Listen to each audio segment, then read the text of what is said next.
Sometimes I look back and wonder if I missed the signs. Maybe I did. Maybe I was too busy chasing money to notice the cracks forming in my perfect little world. It's strange how life blindsides you, isn't it?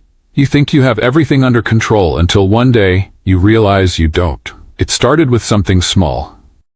Nothing earth-shattering, just enough to plant a seed of doubt. That morning, I was getting ready for a long day at the office. As usual, Kunle, our driver, was outside polishing the car, his movements precise and efficient. Bimpe, my wife, stood at the doorway watching him, a small smile on her lips. "Good morning, love," I said, leaning in for a kiss. She tilted her cheek towards me instead, her eyes still on Kunle. It was subtle, barely noticeable, but it stung. "Morning," she replied absent-mindedly, her voice light and cheerful. I brushed it off. It was too early to start overthinking, but as I stepped outside to leave, I noticed something else. Kunle had paused his work and was laughing at something Bimpe had said. She laughed too, throwing her head back slightly, a sound so carefree it felt out of place. She hadn't laughed like that with me in months. "Kunle, let's go," I called out, my tone sharper than I intended. His laughter stopped instantly, and he nodded, hurrying to open the car door for me. As we drove, I couldn't shake the image of their exchange. It wasn't jealousy, at least that's what I told myself. Kunle had worked for us for years. I trusted him. He was loyal, dependable, and professional. Bimpe, on the other hand, was everything I could have asked for in a wife. Beautiful, smart, and loving. She wouldn't. No, she couldn't. Still, something about that moment gnawed at me. It lingered like a bad taste in my mouth. That evening, I came home later than usual. The house was quiet, except for the faint hum of the television in the living room. Bimpe sat curled up on the couch, her legs tucked under her, scrolling through her phone. She looked up when I walked in. "You're home late," she said, smiling faintly. "Busy day," I replied, loosening my tie. "Everything okay?" "Of course," she said, her tone breezy. "Too breezy. Dinner's in the oven if you're hungry." I nodded, but I wasn't hungry. I sat down across from her, pretending to check emails while I watched her. She looked normal, calm, even. But there was a distance between us I couldn't explain. Like she was in a world I didn't belong to. "Is Kunle still around?" I asked casually. She hesitated, just for a second, but it was enough to set my nerves on edge. "He left a while ago," she said, her tone light again. "Why?" "Just wondering," I said, forcing a smile. That night, I lay in bed, staring at the ceiling. Bimpe was beside me, her breathing steady, her face peaceful in sleep. I should have felt the same peace. Instead, all I felt was unease. A small voice in my head kept whispering, "Something isn't right." I wanted to ignore it. I wanted to believe everything was fine. But deep down I knew. That smile, that laugh, it wasn't just nothing. It was the beginning of something I wasn't ready to face. The next morning felt like any other. The sun streamed through the curtains, the smell of freshly brewed coffee filled the air, and Bimpe was already dressed, her floral gown flowing as she moved through the kitchen. Everything looked normal, almost too normal. "Good morning," she said, placing a steaming mug of coffee on the table in front of me. Her smile was warm, her movements graceful, but something about it felt rehearsed. "Morning," I mumbled, sipping the coffee. It was perfect, just the way I liked it. But it didn't settle the unease in my chest. As I ate, I watched her out of the corner of my eye. She moved around the kitchen with ease, humming softly to herself. To anyone else, she looked like the picture of a loving wife. But to me, she felt distant, like she was miles away even though she was just across the room. The sound of the front gate creaking open caught my attention. Kunle had arrived. Through the kitchen window, I saw him park the car and step out, his uniform crisp and neat as always. Bimpe glanced toward the window and then back at me. "I think Kunle's here," she said, her voice light. "Do you need him to drive you somewhere today?" "No," I replied, watching her closely. "I'll take the other car." Her face didn't change, but I saw the quick flicker in her eyes. Relief? Surprise? I couldn't tell, but it was something. Kunle walked in a few minutes later, his cheerful voice filling the house.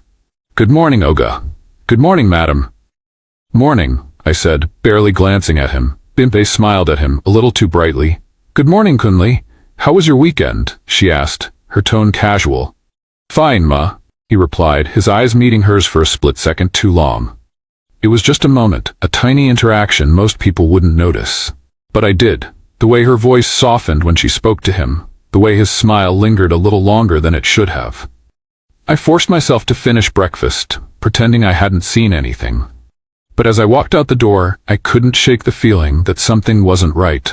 The day passed in a blur. Meetings, phone calls, emails.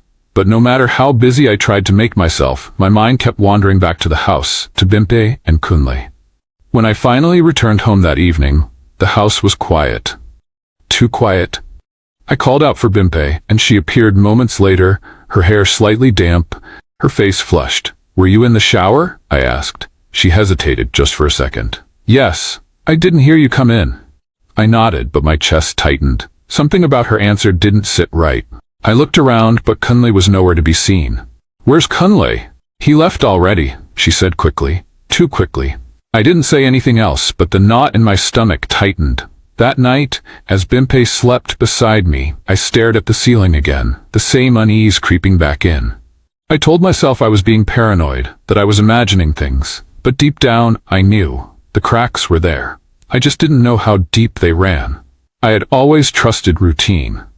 It was my way of keeping life predictable, controlled. Monday morning was no different.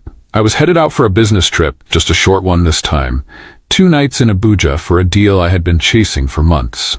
Bimpe stood by the doorway, her arms crossed, the sunlight spilling over her skin. She looked stunning, as always. I kissed her cheek, but she pulled away slightly, just enough for me to notice. "Take care of yourself," she said, smiling faintly. "I will," I replied, lingering for a second. "Call me if you need anything." She nodded, but her eyes drifted to something or someone behind me. I turned to see Kunle, standing by the car, polishing the hood with deliberate care. His expression was unreadable, neutral, but there was something about the way he held himself that felt off. As I approached the car, I glanced back. Bimpe was still standing there, watching us, watching him. Kunle opened the door for me, his usual cheerful self. "Safe trip, Oga," he said, his tone professional. "Thank you," I replied, sliding into the seat. But as the car pulled out of the driveway, I caught a glimpse of Bimpe in the rearview mirror. She was still standing there, her arms crossed, her gaze fixed on the car. The flight was uneventful, and by the time I checked into my hotel, I was exhausted. I called Bimpe to let her know I'd arrived safely. She picked up on the second ring. "Hi, darling," she said, her voice soft. "How was the flight?" "Fine," I replied, leaning back against the headboard. "What about you? How's everything at home?" "Quiet," she said quickly. "Nothing much, just me and the TV." I hesitated. "Where's Kunle?" "He left after dropping you off," she replied. Her tone was casual, but something about the way she answered made my chest tighten. That night, sleep didn't come easily. I kept thinking about her voice, the way it had sounded just a little too rehearsed. I told myself I was being ridiculous, paranoid, but deep down, I couldn't shake the feeling that something wasn't right. The next morning, I was in the middle of a meeting when my phone buzzed. It was a message from my neighbor, a picture of my car parked outside a small cafe, Kunle sitting inside it. My heart sank. Why would Kunle be at a cafe when I was away? I replied quickly. "Did you see anyone else?" My neighbor responded within seconds. "Just him and your wife. They were sitting together at a corner table." By the time I got back to the hotel that evening, my mind was racing. I stared at my phone, debating whether to call Bimpe or let it slide. After what felt like an eternity, I dialed her number. She picked up on the first ring. "Hi, darling," she said, her tone bright. "How's the trip?" "It's fine," I said tightly. "What did you do today?" "Nothing much," she replied. "Just stayed home and watched TV." I closed my eyes, gripping the phone tighter. "Are you sure?" Her voice wavered slightly. "Yes, why?" "No reason," I said, my tone sharp. "I'll call you later." I hung up before she could respond, my heart pounding in my chest. The doubt that had been gnawing at me for weeks was now a full-blown roar. Something wasn't just wrong, it was falling apart. The flight back felt like a blur. I couldn't stop replaying the image of my wife and Kunle sitting together at that cafe. My neighbor hadn't sent more details, and I hadn't asked. What was the point? I already knew something was wrong. I just didn't want to admit it. By the time I stepped out of the cab and into the driveway, it was late, almost 10 p.m. The house was dark except for a faint glow coming from the living room window. As I unlocked the front door, I noticed the silence. No sounds of the TV, no music, nothing. "Bimpy?" I called out, my voice echoing slightly. No answer. I walked into the living room. It was empty, though a half-empty glass of wine sat on the coffee table. My chest tightened as I noticed her scarf draped over the armrest of the couch. It wasn't like her to leave things scattered. I made my way to the bedroom, my footsteps quiet on the tiled floor. The door was slightly ajar, and I could hear soft murmurs coming from inside. I paused, my hand hovering over the doorknob. "Bimpy?" I called out again, my voice sharper this time. The murmurs stopped instantly, replaced by an eerie silence. I pushed the door open, but it didn't budge. It was locked. My heart began to pound. "Why is the door locked?" I asked, trying to keep my voice calm. A few seconds passed before I heard her voice. "I was cleaning." "Give me a minute." "Cleaning? At this hour? Behind a locked door?" "Open the door, Bimp," I said, my voice cold now. There was a shuffle, and then the click of the lock. She opened the door just wide enough for her to slip through, her hair slightly messy, her cheeks flushed. "I told you, I was cleaning," she said, forcing a smile. I pushed past her into the room.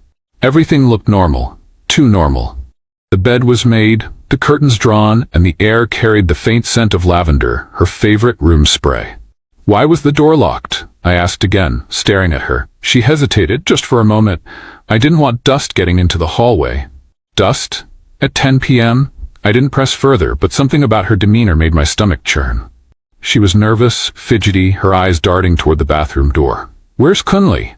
I asked suddenly. "He left hours ago," she said quickly. Too quickly. I nodded, but I didn't believe her. Not anymore.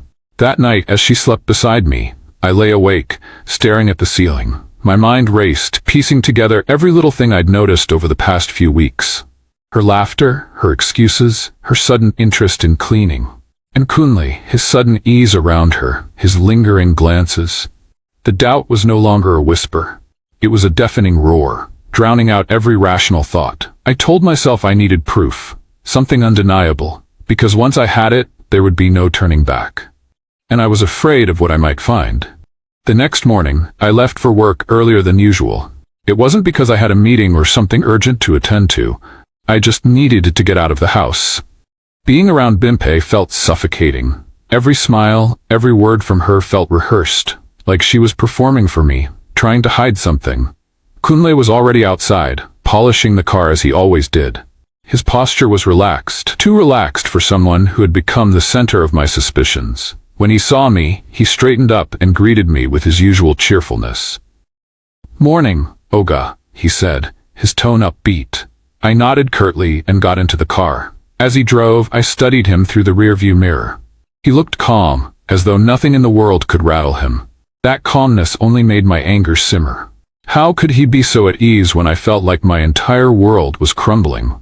At the office, I couldn't concentrate. My mind kept replaying the scene from the night before. The locked door, Bimpe's flushed face, her rushed excuses. And Kunle, always hovering just close enough to be noticed, but never enough to raise alarm. By lunchtime, I had made up my mind. I called a private investigator, a friend of a friend, someone discreet. I explained my suspicions in clipped sentences, feeling a mix of shame and determination as I spoke. "You think she's having an affair with your driver?" he asked, his tone neutral but probing. "I don't know," I admitted. "But I need to find out." He promised to set up surveillance, hidden cameras in the house, and discreet tailing of both Bimpe and Kunle. It felt extreme, like I was betraying her trust. But then again, hadn't she already betrayed mine? That evening, I returned home with a false sense of normalcy. Bimpe greeted me with her usual smile, her arms wrapping around me in a light embrace. "How was your day?" she asked, her voice soft. "Fine," I said, forcing a smile. "Yours?" "Good," she replied, her tone breezy. "I didn't do much, just relaxed at home." Kunle's voice echoed from outside as he finished parking the car. He stepped into the house briefly to drop off the keys, his movements casual but precise. He didn't look at me, not directly, but his presence filled the room with tension. "Good night, Oga," he said, nodding respectfully. "Good night," I replied, watching him closely as he left.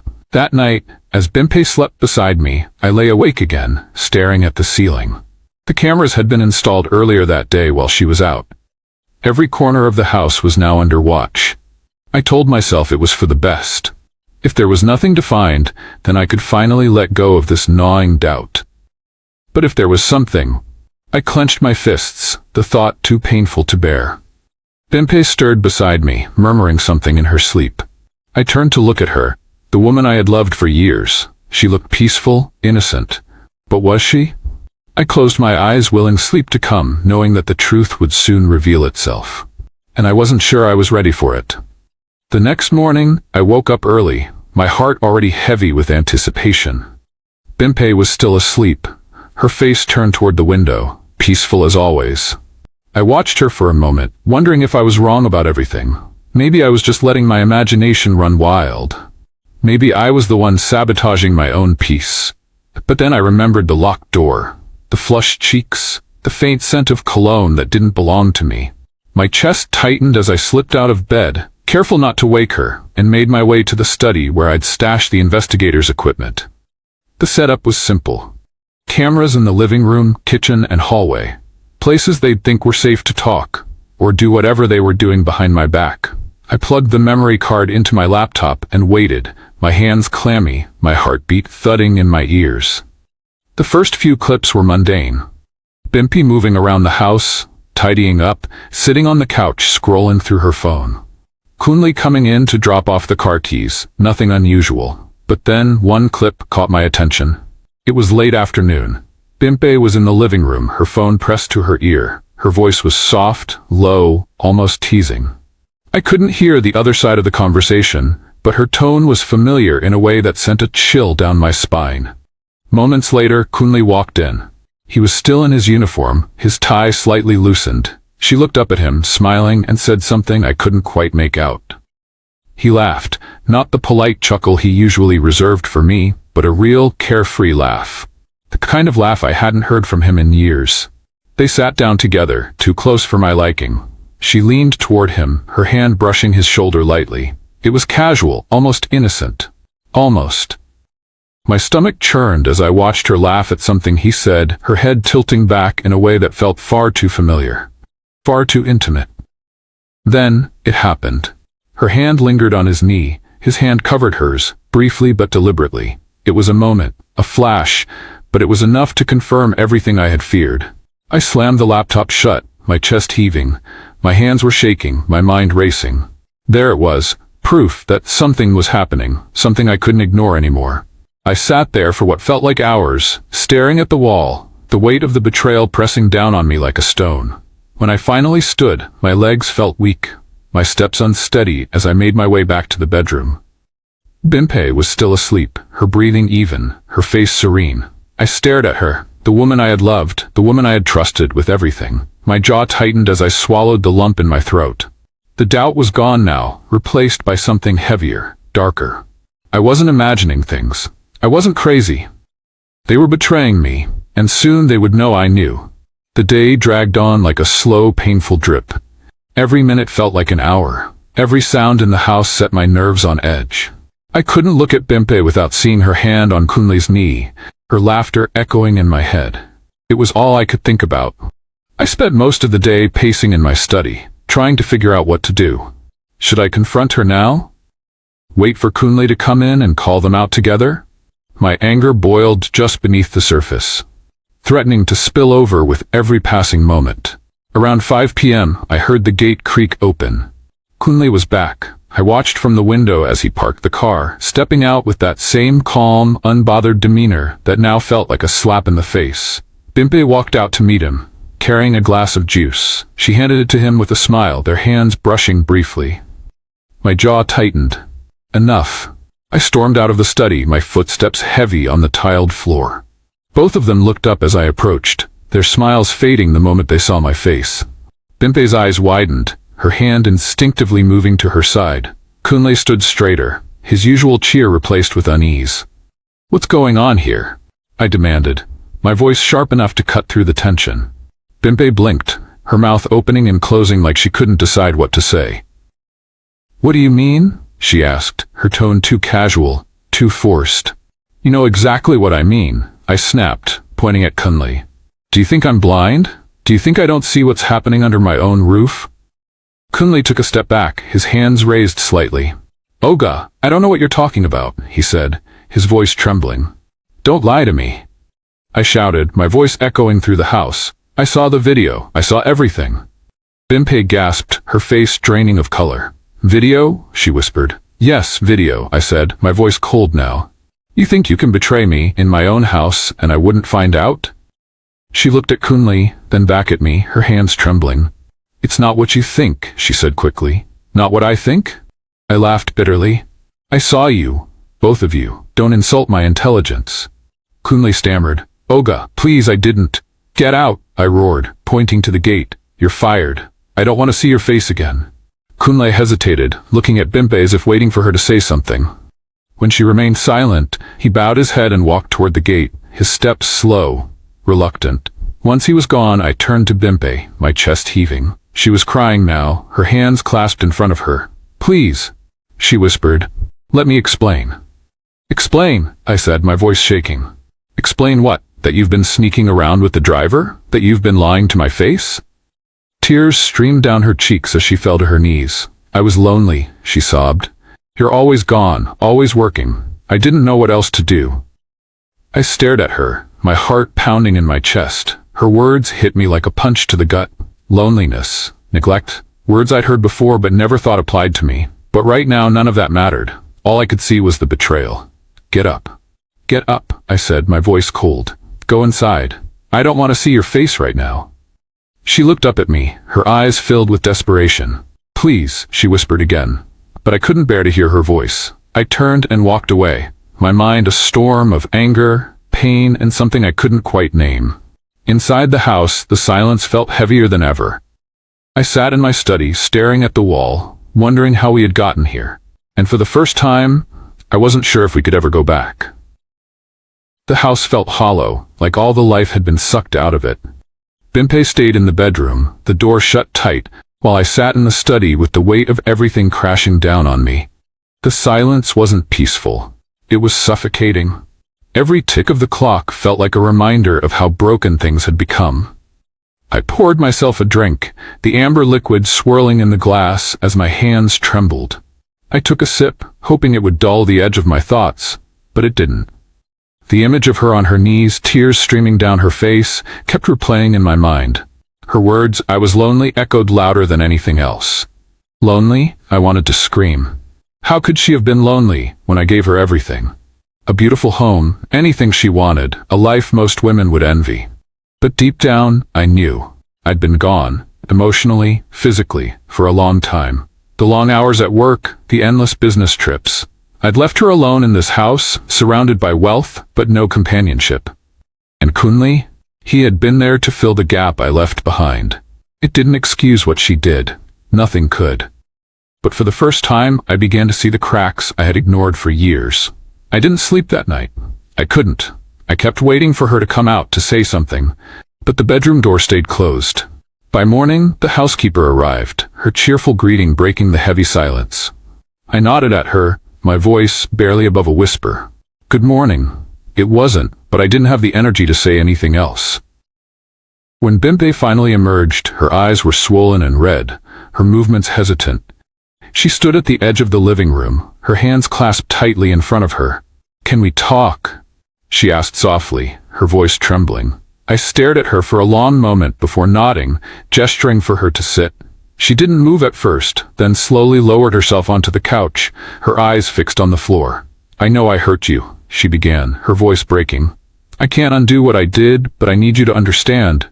I didn't plan for any of this to happen. Then why? I asked, my voice colder than I intended. Why him? Why betray me in this way? She wiped at her face, her tears spilling freely. I was so alone. Kunle was just there. He listened when you didn't. He made me feel seen. The words hit like a hammer. I didn't listen, I snapped. You had everything, Bimpei, everything, and you threw it all away for him? Her sobs grew louder, but she didn't argue. She just shook her head, her shoulders trembling. I'm sorry, she whispered. I'm so sorry. I leaned back in my chair, the anger draining out of me, leaving behind a hollow ache. Sorry doesn't fix this, I said quietly. It doesn't fix us. We sat in silence for what felt like hours. I didn't know what to say, and maybe she didn't either. The trust we had was gone, shattered into pieces I wasn't sure could ever be put back together. Finally I stood, my legs feeling heavy. "I need time to think," I said. "I don't know if I can forgive this." Her eyes filled with fresh tears, but she nodded, her voice barely audible. "I understand." I left the house then, needing to escape the suffocating walls and the weight of her presence. As I drove aimlessly through the city, I realized I had no idea what came next. All I knew was that the life I thought I had was over, and I wasn't sure if I could ever find my way back to it. I spent most of the day driving, the hum of the engine the only sound I could bear. The streets were busy, but the chaos outside felt distant, like I was moving through a world that no longer made sense. I kept replaying Bimpei's words, her tearful confession. He made me feel seen. The audacity of it burned like fire in my chest. How could she say that to me? But beneath the anger, something else stirred, something I didn't want to admit. Guilt. Maybe I had ignored her needs. Maybe I had left her lonely. But did that justify betrayal? Did it excuse her crossing a line that should never have been crossed? The questions swirled in my mind, unanswered and relentless. I parked outside a quiet cafe and sat there, staring blankly at the steering wheel. The emptiness felt unbearable, but going home felt worse. I wasn't ready to face her again, not yet. By evening, I returned, stepping into the house with a heavy heart. The silence greeted me like an old enemy. Bimpei wasn't in the living room, but her presence lingered. Her perfume faint in the air, her folded shawl on the armrest. As I headed toward the study, I noticed her phone on the dining table. She'd left it unlocked, the screen glowing with a text message notification. My instinct told me to walk away, to leave it alone. But something else, a mix of anger and desperation, drove me to pick it up. The message was from Kunli. "I can't talk now, he'll suspect." My hand trembled as I scrolled up, reading the thread of messages. Each one was worse than the last. Plans to meet, complaints about me. Jokes about how I'd never find out. My heart pounded as I read his final message from earlier that day. "Did you transfer the money? Let me know when it's done." Transfer the money? My stomach twisted as I logged into our joint account from my phone. The blood drained from my face when I saw it. Millions, transferred to an unknown account over the past 3 months. It wasn't just infidelity, it was theft. Betrayal on a level I hadn't even imagined. I stormed into the bedroom, the door slamming against the wall. Bimpei jumped, her eyes wide with fear. "What's going on?" she stammered. I held up her phone, my hand shaking with rage. "What is this?" I growled, my voice low but dangerous. Her face turned pale. "I can explain," she whispered, backing away. "Explain?" I roared, stepping closer. "You've been stealing from me? Giving him my money? After everything I've done for you?" Tears welled up in her eyes, but I didn't care. "It wasn't like that," she sobbed. "Kunli said—" "I don't care what he said," I shouted, cutting her off. "You betrayed me. You lied to me. You stole from me. Do you even have any idea what you've done?" She sank to the floor, her shoulders shaking as she cried. "I was scared," she whispered. "Kunli said he would tell you about us if I didn't give him the money. I didn't know what else to do." Her words hit me like a blow to the chest. Fear, manipulation, lies. I didn't know what to believe anymore. I turned away, my fists clenched at my sides. "I want you out," I said, my voice cold and final. "Pack your things and leave. I can't do this anymore." Her sobs grew louder, but I didn't look back. I couldn't. The woman I had loved, the woman I had built my life with, was gone. All that was left was the stranger kneeling on the floor, surrounded by the wreckage of what we once had. That night, I sat alone in the study, staring at the bank statements, the messages, the shattered pieces of my life. I had everything, and yet I had nothing. And I didn't know if I would ever feel whole again. The house was empty now. Bimpei had packed her bags and left hours ago, her sobs echoing in the silence as she walked out the door. I didn't watch her go. I couldn't. I stayed in the study, staring at the wall, my thoughts spinning like a whirlwind. When the silence finally settled, it wasn't the peaceful kind. It was heavy, suffocating, filled with the ghosts of memories I didn't want to revisit. I poured myself another drink, the bitter taste burning my throat, but it didn't dull the ache in my chest. Kunli was gone too. I'd made sure of that. His things had been thrown out, and I had personally handed him his severance pay, less than what he was owed, but far more than he deserved. His apologies, his pleas, had fallen on deaf ears. I couldn't bear to look at him, couldn't stand the thought of his betrayal. But even with them gone, the weight of everything lingered. The lies, the deceit, the sheer audacity of what they had done. It was like a stain I couldn't wash away. I kept replaying the last few weeks in my mind, searching for the moment it all went wrong. Was it when I started working late? When I stopped noticing the little things? Or had it been doomed from the start? The next morning, I woke up on the couch in the study, my head pounding from the alcohol and lack of sleep. Sunlight streamed through the curtains, harsh and unwelcome. I sat up, groaning, and rubbed my face with my hands. The house was eerily quiet, the kind of quiet that felt unnatural. I forced myself to get up and move. Sitting still only made the thoughts louder. I wandered through the house, each room feeling emptier than the last. The kitchen still smelled faintly of Bimpe's perfume. The living room still had her shawl draped over the armrest. Her presence lingered in every corner, a painful reminder of what I had lost, or maybe what I had never truly had.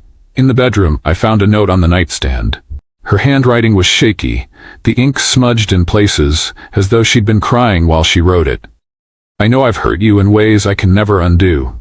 I don't deserve your forgiveness, but I hope one day you find peace. I loved you, even when I didn't know how to show it. I'm sorry. I crumpled the note in my hand, my chest tightening. Love? How could she use that word after everything she had done? My anger flared, but it was quickly replaced by something heavier. Sadness. Regret. A hollow ache that felt like it would never go away. I spent the rest of the day cleaning the house. It wasn't about tidying up. It was about reclaiming my space, erasing the traces of her betrayal. The scarf on the couch, the half-empty bottle of her favorite perfume in the bathroom, the framed photos on the mantel, all of it went into a box. I couldn't bring myself to throw it away just yet, but I couldn't stand to look at it either. By evening, the house looked different. Cleaner. Emptier. But it didn't feel like mine anymore. It felt like a shell, a place I was inhabiting but no longer living in. I sat on the couch, staring at the blank TV screen, my thoughts a jumble of anger, sorrow, and exhaustion. For the first time in years, I didn't know what came next. The life I had built, the life I thought was secure, was gone, and I didn't know how to start over. But as the hours passed, a strange sense of calm began to settle over me. It wasn't peace. Not yet, but it was something close to acceptance. I had survived the worst. I had faced the truth, no matter how painful it was. And now I had a choice, to let it break me or to find a way forward. I didn't know what that way forward looked like, but I knew one thing for certain. It wouldn't include Bimpe. It wouldn't include Kunle.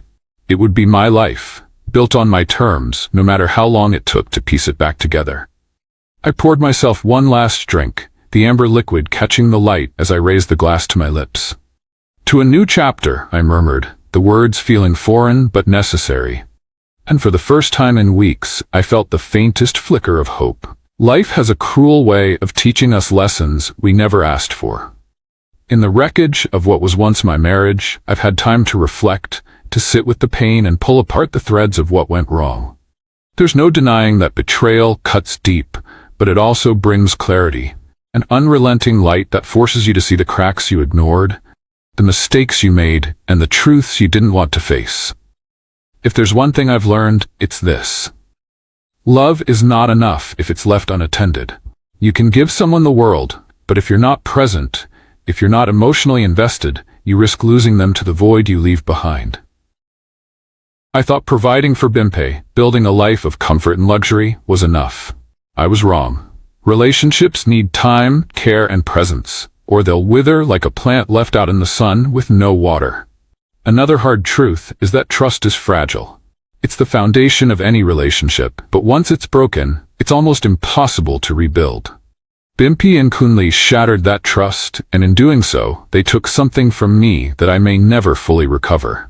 Their actions were theirs alone, but I've had to accept my part in letting the distance between us grow unchecked. To anyone listening, let this be a warning. Pay attention. Pay attention to your partner, to the small shifts in their behavior, to the quiet cries for help that often go unnoticed. And if you feel something is wrong, don't let pride or fear keep you from addressing it. Ignoring the cracks doesn't make them disappear, it only allows them to grow. But perhaps the most painful lesson is this. Betrayal doesn't just hurt, it changes you. It forces you to rebuild, to question everything you thought you knew about love, trust, and loyalty. It's not a lesson I wanted, but it's one I've had to learn the hard way. As I sit here now, alone in this house, I'm not bitter. Angry, yes. Hurt, of course. But bitterness only chains you to the past. I've decided to move forward, to learn from this, and be better. Not for Bimpe, not for anyone else, but for myself. If there's a final piece of wisdom I can share, it's this. Value the people you love, but never lose yourself in the process. Know when to fight for a relationship and when to walk away. And above all, remember that even in the darkest moments, there's a chance for growth, for healing, and for hope. Life goes on, and so will I.